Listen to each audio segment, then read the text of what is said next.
और ओवैसी साहब इसका हिंदू मुस्लिम में विभाजन करते हैं।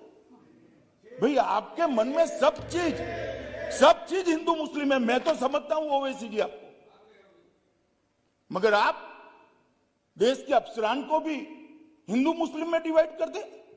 क्या कंसेप्ट है आपका? एक हिंदू अफसर मुस्लिम जनता की सेवा नहीं कर सकता, एक मुस्लिम अफसर हिंदू जनता की सेवा नहीं कर सकता। किस प्रकार के देश में हम आगे बढ़ने जा रहे हैं? अफसरों की संख्या हिंदू मुस्लिम में बांटेंगे और अपने आप को सेक्युलर कहते हैं। काय का सेक्युलरिज्म? हिंदू मुस्लिम में अफसरों की संख्या बांटेंगे। इस तरह से तो मान्यवर कश्मीर के अंदर शांति नहीं होगी, ज्यादा चिंता होगी, ज्यादा उचाट होगी, संशय बढ़ेंगे। मेरा सभी से निवेदन है कि इस तरह से नहीं करना चाहिए।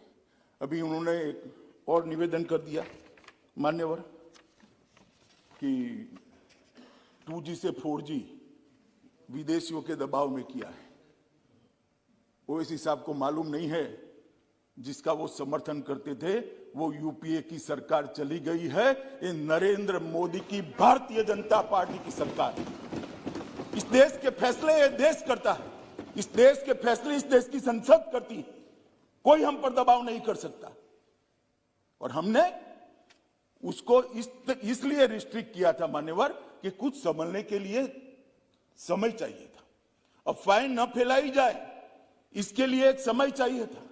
और आप हमें पूछ रहे हो भाई अधीर रंजन जी 2G और 4G, आपने तो मोबाइल ही बंद कर दिए थे और 20 साल तक बंद कर दिए थे।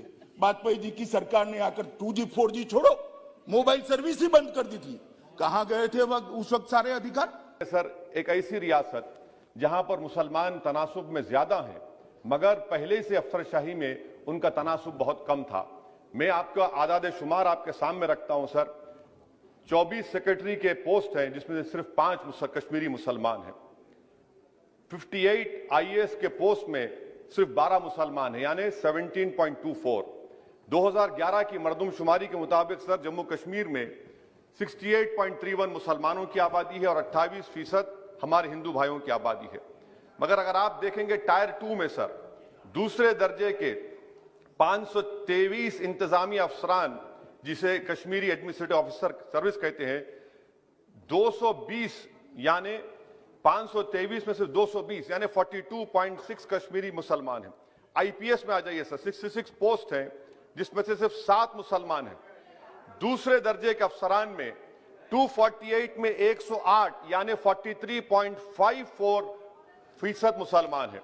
अब आप मुझे बताइए कि आप क्या करने जा रहे हैं। इसीलिए सर मैं होम मिनिस्टर से जो सवालात किया हूं, मैं आपसे पूछना चाहता हूं। और ये 2G से 4G करके आपने एहसान नहीं किया, अमेरिका के दबाव में आपने किया। ब्रैड शेरमन से भारत के सफीर ने मिला, अमेरिका ने स्टेटमेंट दिया और आपने 2 दिन में 4G को बहाल कर दिया। आप इस मसले को इंटरनेशनलाइज कर रहे हैं, ये गलत है और इससे कश्मीरी अवाम का डिसएम्पावरमेंट होगा, एलिनेशन बढ़ेगा। मान्यवर ये हमें 4G और 2G का कह रहे, मैं अभी भी कहता हूं कि सबसे बड़ा नागरिक का अधिकार है सुख और शांति से रहने का, सलामती के साथ रहने का। सलामती जहां नहीं होगी वहां सारे अधिकारों का कोई मतलब नहीं। ये नई फैशन शुरू हो गई।